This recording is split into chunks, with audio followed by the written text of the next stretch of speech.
Hello, hello, and welcome back to Nerdy Workouts. This is the 37-minute bookworm workout. I hope that you have been enjoying. I am sure enjoying creating them, and I think this might be one of my personal favorite series simply because I am a bookworm myself. So we'll start off with 4 minutes of warm-ups / stretches. You have a few seconds left. The first one will be what I call cliffhanger stretches. So you'll just be basically hanging down, touching the floor if you can, or just as close as you can possibly get. Sort of just as a pun on cliffhangers. And down. Okay. And of course, if you're a bookworm, you probably know what a cliffhanger is, but in case you don't, it's basically just leaving a story, the end of a chapter or an entire story at a really stressful point where you don't know what's going to happen next, but the stakes are high and you really, really want to know. It's supposed to keep you interested and engaged for the next installment or chapter. Next, love triangle stretches. So these are just called triangle stretches because of the triangular shape that they make. But love triangles have been a pretty common and, at least until recently, popular trope of books and other stories for many, many years. So that's what we're calling them this time around. Next will be inchworm / bookworms. So you're just crawling out, pausing for a second in a plank, and then coming back up. You can stretch or just keep going. I see this move used a lot just as part of a regular cardio workout. Usually it's faster and might involve a jump when you get back up. But I really like it as a warm-up. I like how it works the whole body, but it still feels like a stretch. Next, rider blocks. So you're just squatting down and pretending to block incoming punches or whatever you want to imagine is coming at you. This one is purely a pun. Oh, so funny. I think that not every bookworm enjoys puns, I suppose, but I think probably a lot do.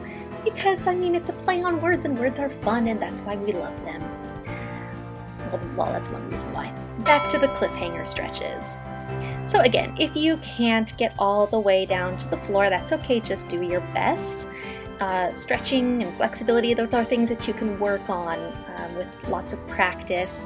Doing these workouts is one way to do that, or, at least just working out in general, and stretching every day. Very, very good for you. And you can also go back and forth like I was there. Back to those triangle stretches. And in case you missed it last time, it's like we switch to the other side halfway through. This is another one where it does certainly take some amount of flexibility to bend all the way to the side. So if you can't get all the way there, don't worry about it, just do your best. I will not judge you. I feel like that stretch is awkward, but it feels really good and it gets a lot of muscles. Back to the inchworms / bookworms. A bookworm workout would not be complete without this as part of the cardio HIIT moves themselves, or at least as part of a warm-up. I think it would have been a crime to leave it out. Alright, back to those rider blocks. Some of you bookworms might only be readers and not writers, but either way you've probably heard of writer's block.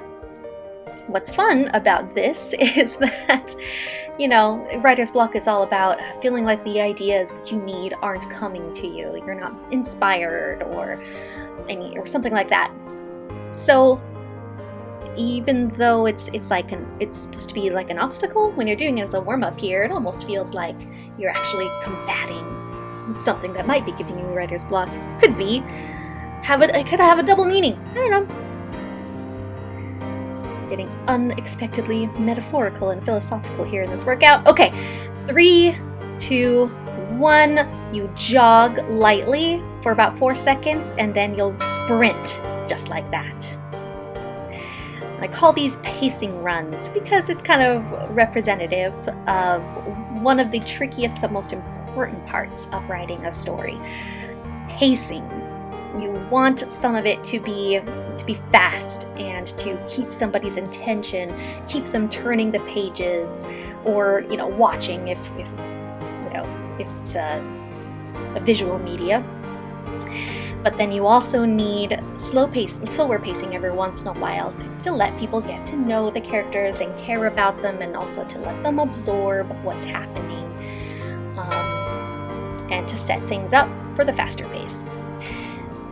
All right, next up, deadlift tips and hops. This is representative of rising and falling action, which is very important to pacing.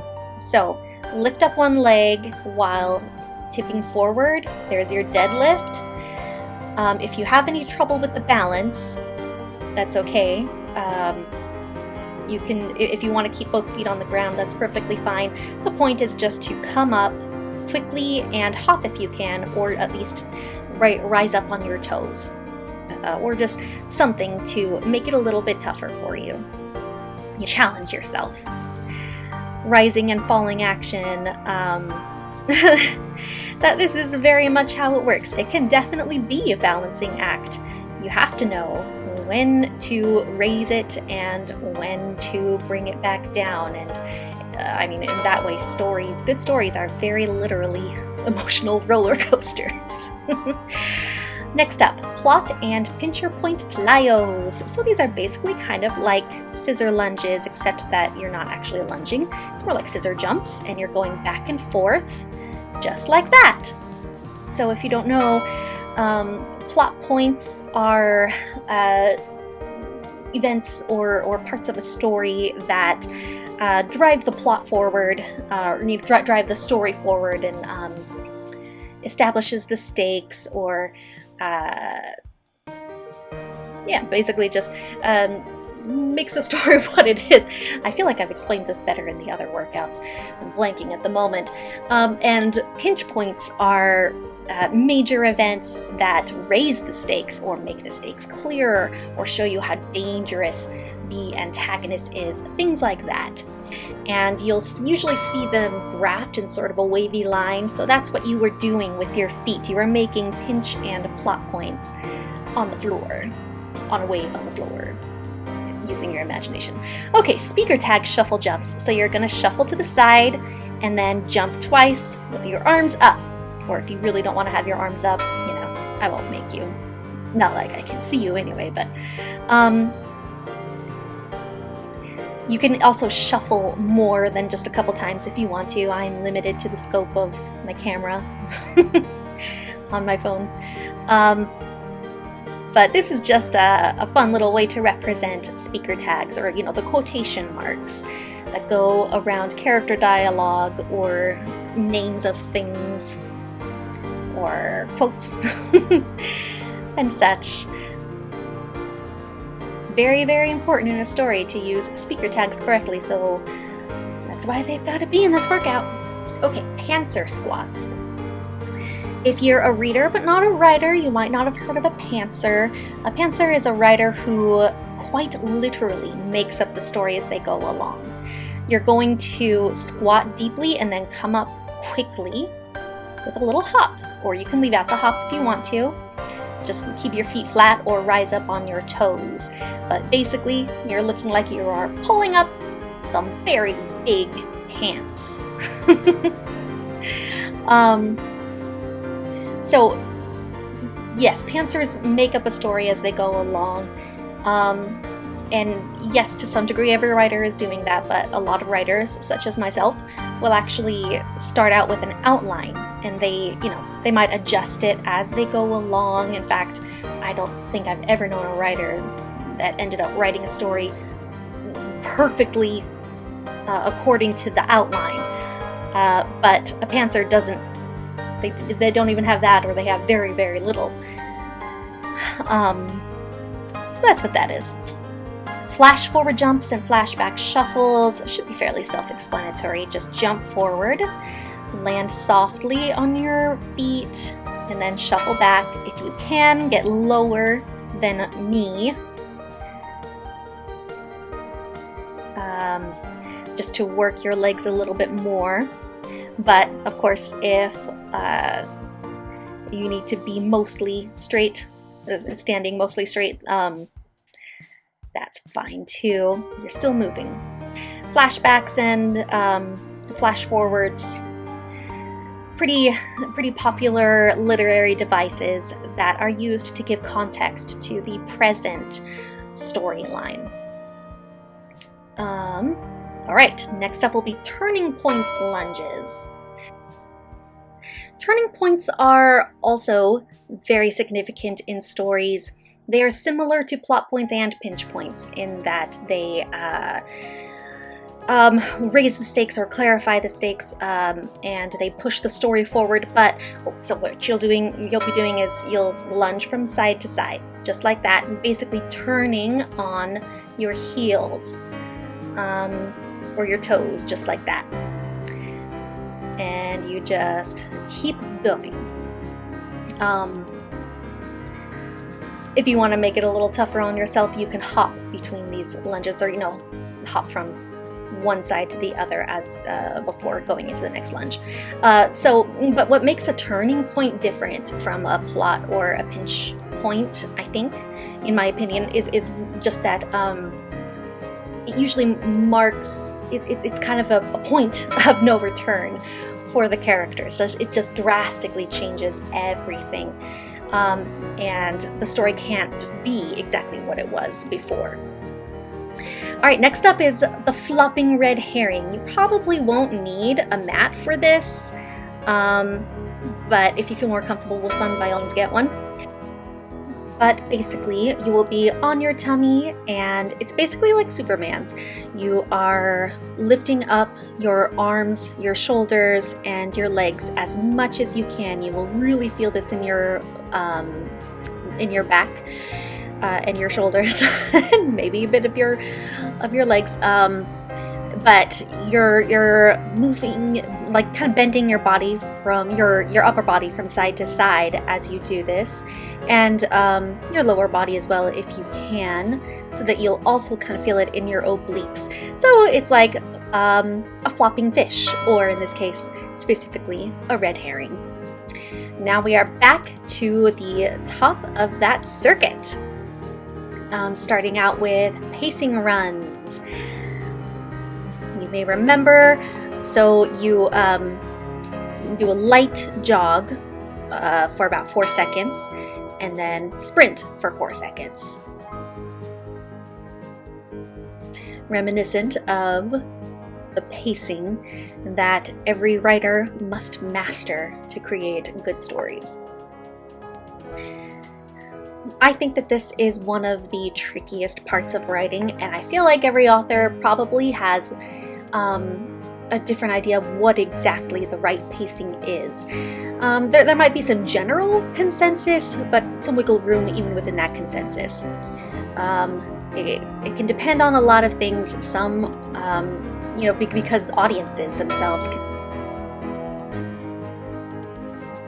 All right, next up we are doing deadlift tips and hops to symbolize rising and falling action once again. If you did not challenge your balance by lifting up your legs behind you, I challenge you to try it this time, but that's okay if you decide not to.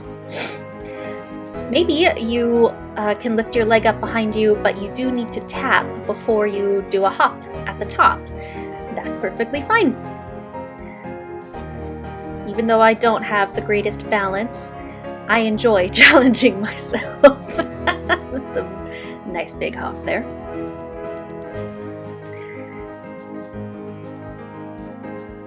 Yep, I thought so. This is the video where I accidentally kicked the lid off of my recycling bin. This really is a nerdy workout, isn't it? And stay! Okay, back to plot and pincher point plyos. I think that I didn't quite, I sort of rushed through the explanation for this. So again, if you've ever seen a plot and pincher point graph, or yeah, I guess I'd call it a graph, a depiction. It looks like a wave, and plot points are at the top crest of each wave, and the pincher points are at the lower points of each wave. And so a story is kind of supposed to alternate between those. And again, that could be tricky as well because it is so heavily related to pacing. So is rising and falling action. You know what? Really, a lot of things end up coming back to pacing. Not everything, but a lot of things, a lot of important things. Okay, back to the speaker tag shuffle jumps. Remember, you are going to be a human quotation mark, and you have to hurry to the end of the sentence and mark it. Now back to the beginning of another one, mark that one, and you just keep going. Just like that. Remember, as a human quotation mark or human speaker tag, your job is very important. Imagine the confusion and the chaos if people didn't know when somebody's talking and when they've stopped talking, or if something is a direct quote, or if they're naming something that you might not already know about. I mean, this is such a crucial job, and you're doing great. Good job. Back to those pantser squats. So, just to remind you, it's deep squats, and then you come up abruptly, as if you are putting on huge pants, like clown pants, I guess. I'm not scared of clowns. Just as a side note, I've never really understood the fear around clowns. I think they can be quite fun. Anyway, so if you are a writer who thinks of themselves as a pantser, or if you have never written anything but you imagine that if you would be a pantser, let me know your mindset behind that.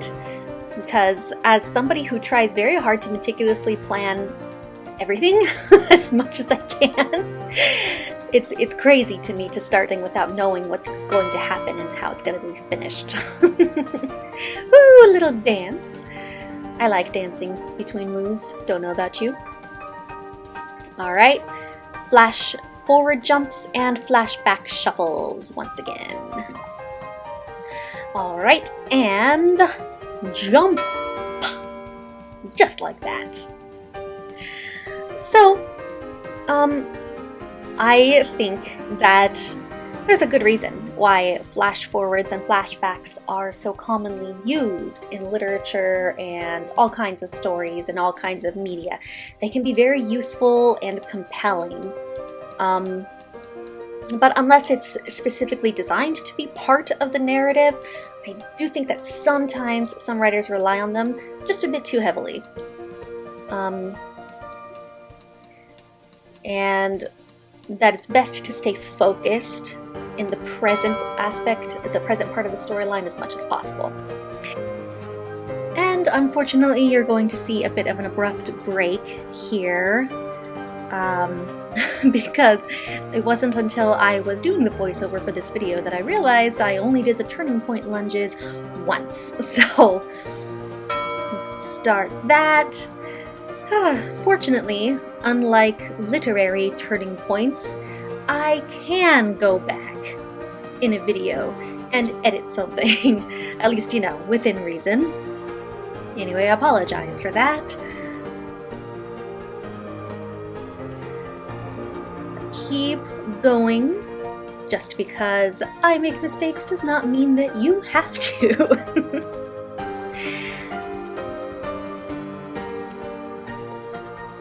You have any particular turning points in books that you've read or other stories that you've consumed that you thought were especially amazing, let me know.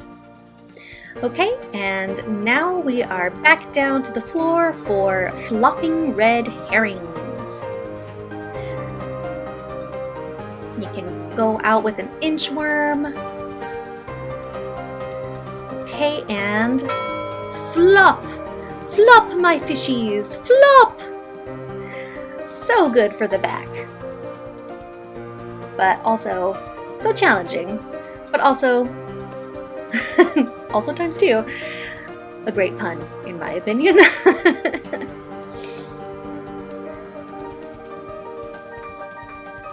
In fact, I think that somehow thinking of this move as a red herring while doing it in another workout where it was a scrimman or like a back extension or something like that is one of the reasons that I thought, ooh, I could do a whole workout about bookworms.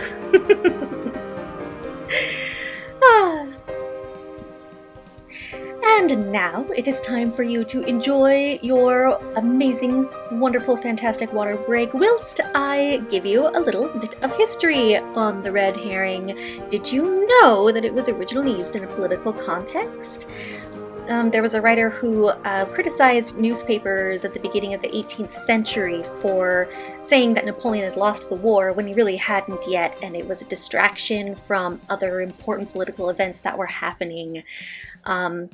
So that's how it was used originally, and of course it later became famous for being applied to literary elements of storytelling, especially in mysteries and thrillers and the like. Okay, now we are going to lunges with plot twists. Alright, so you're just lunging forward and then twisting toward the lunging leg. Just like that.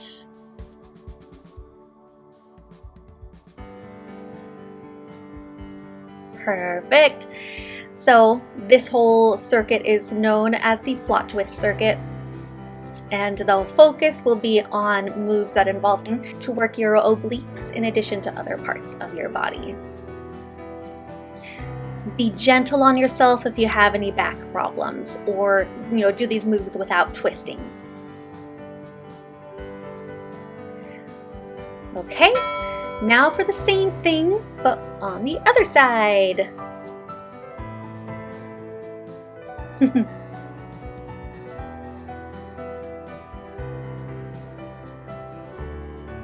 plot twist here, of course, is that you might not like plot twist moves.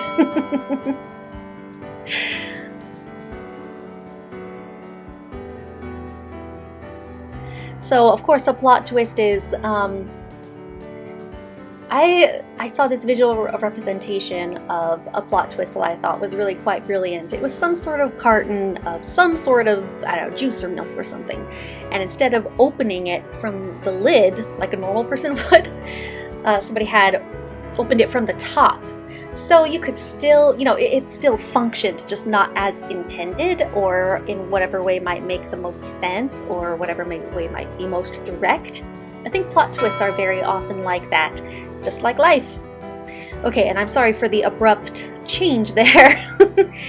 I realized after finishing this, the recording for this workout, that I had forgotten the mountain climbers with twists as part of the plot twist circuit.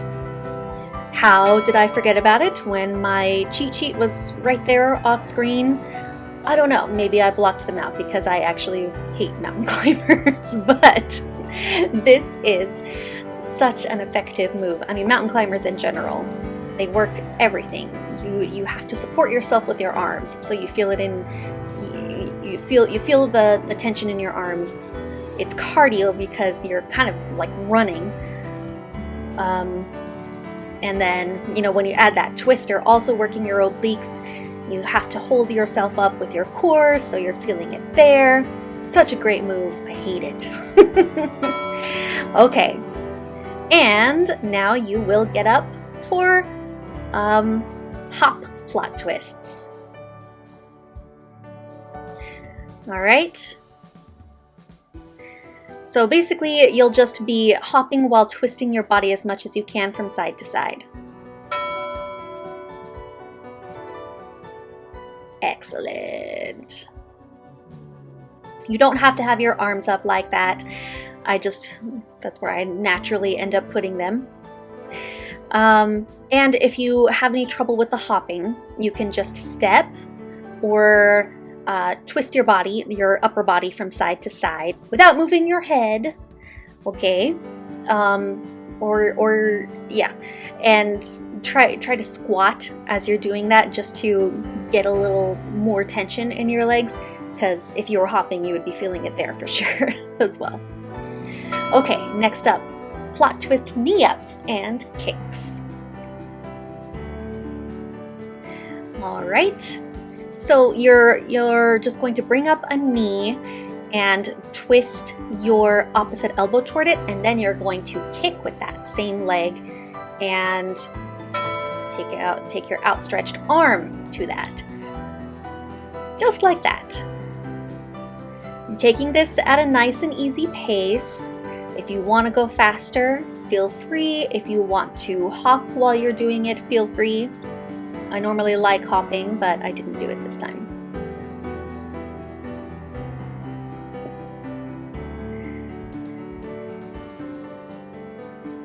So while we are in this circuit, if you have any particular plot twists that you love or that you hated, that felt too contrived or convenient, let me know. Let's discuss plot twists, because that can be another really tricky part of writing. Lots of great stories, especially mysteries and thrillers, will have plot twists in them. And in fact, okay, you're about to do that same move, but on the other side, and go. Perfect. And in fact, plot twists very often include other literary devices that have already been discussed in this workout, such as pinch points and red herrings and turning points. Sometimes those things do make the best plots, and you know, they serve two functions at once.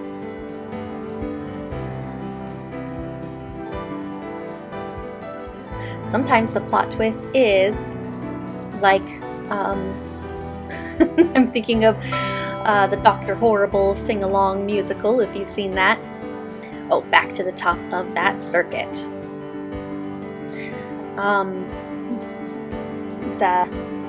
You know, when Dr. Horrible is talking to Penny about, I won't spoil anything if you haven't seen it, but if you haven't seen it, please go see it. He's saying, you know, she's saying that people are sometimes layered and they surprise you. And he says, yes, and sometimes people have another layer underneath the middle layer, and it's just the same as the top one. Like with pie. It's much funnier if you actually watch it. But I think that sometimes plot twists, really, really interesting plot twists, are like pie in that way.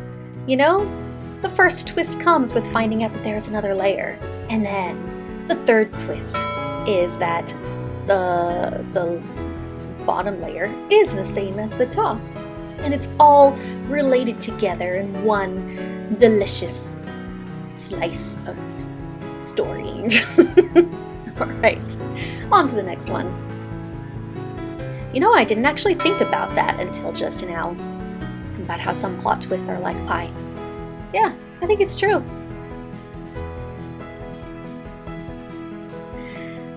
Going from another angle, sometimes I think that fortunately my knee doesn't ever go over my toes, but I think it could be at a little more of a right angle, which is better for your knee if you can make sure to do that.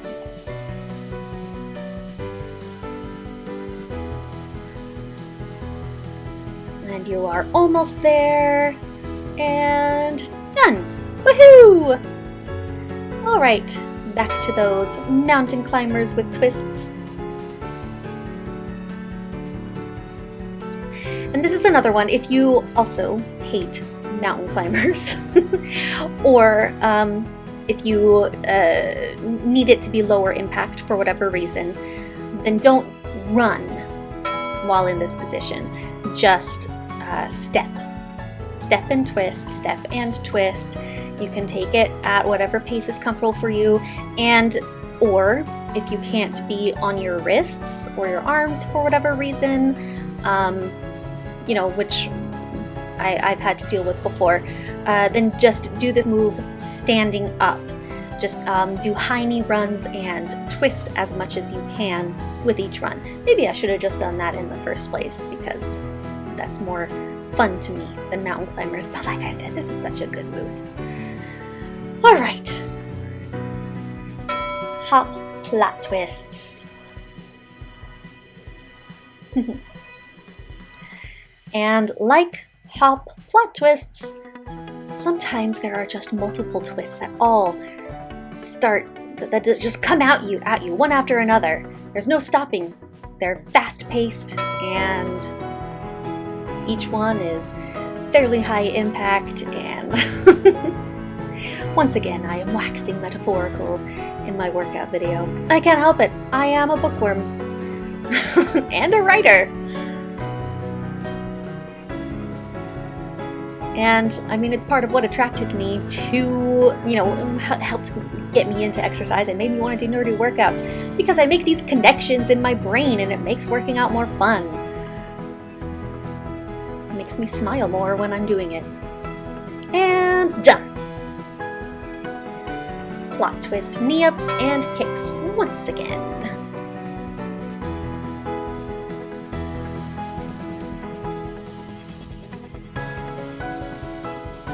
Get ready. Put the towel down past self and go.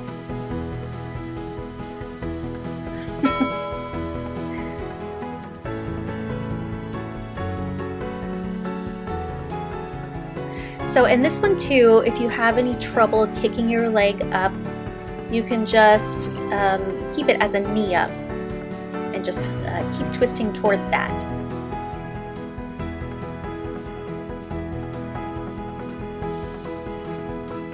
Man, if you think that this is tough, try this move with weights, which is featured in the Bookworm workout video with weights. And man, I definitely questioned my life choices while doing that. On to the same move, but on the other side. We are getting close to the end, you guys. You can do it. Go!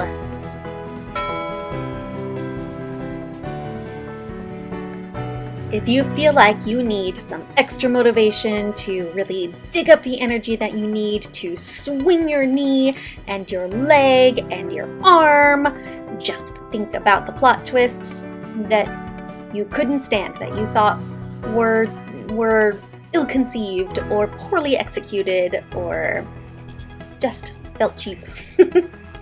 And if you, or, you know, maybe you'll feel energized by plot twists that you loved. Once again, I'm open to discussion about those. And stop. Nice work. Oh. Okay. Now we are on to the reading time section. So now you get to relax, kinda, sorta. We'll start with a chair sit. So basically you just sit. You can keep your legs apart, or, you know, usually mine are together like this. And you're just pretending to read. I know it kind of actually looks like I'm sitting on the bench behind me, but I promise I'm not.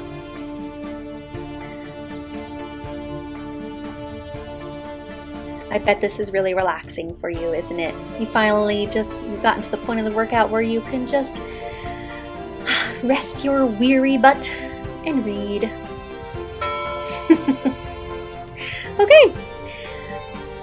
Oh, you didn't like that chair? Okay, we'll try a different chair then. Let's do a rocking chair. For this you will need the mat, which I have already rolled out. Get yours if you need one and you haven't rolled it out yet. Basically, I'm going to put to the shape of a C, or at least it should feel like a C to you. And then you just rock back and forth. Using your core to rock up and then down. And you don't have to do the hip lift once your back is on the ground. I just do that for a little extra work in the lower abs. And all the while, you've still got that book in your hands. That's right. Try not to use your arms to bring yourself up or maintain your balance. It should all be in your core. Okay. Still didn't like that chair? Yeah, that's okay. I get it. Not everybody likes rocking chairs.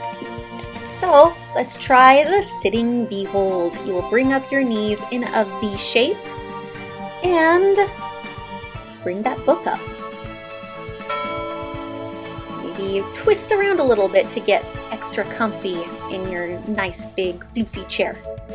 I assume that you're in a floofy chair. If you're not, I mean, what are you even doing? You can twist off and on during this move like I am, or you can just hold it without twisting, or if you want to twist the whole time, feel free if you're not too exhausted by this point.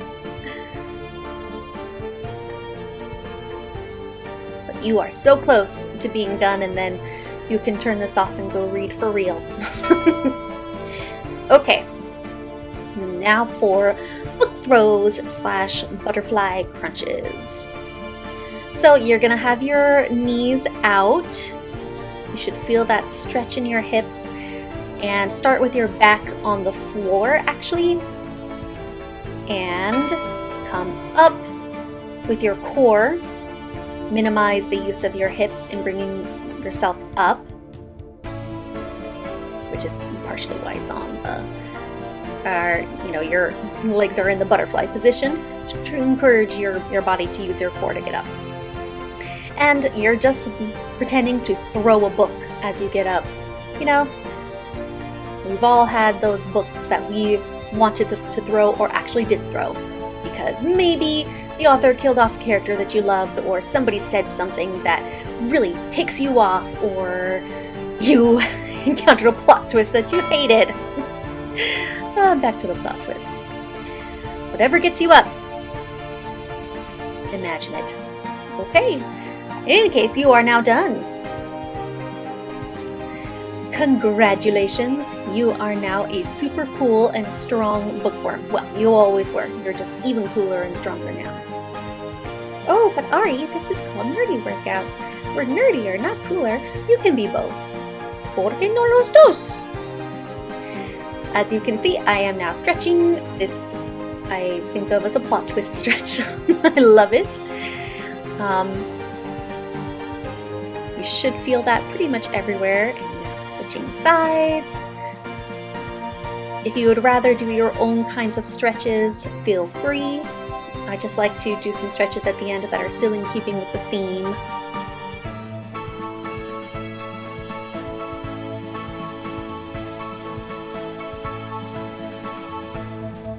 Almost done. And now we are coming up. That's the safest way to come up, or the easiest way. You don't have to do it that way. Walking on your hands and then standing up. But all right, doing the cliffhanger stretches again. Just like the plot twist stretches, I love how it's how you feel it everywhere. Congratulations! You made it through yet another workout. I'm so proud of you. Thank you.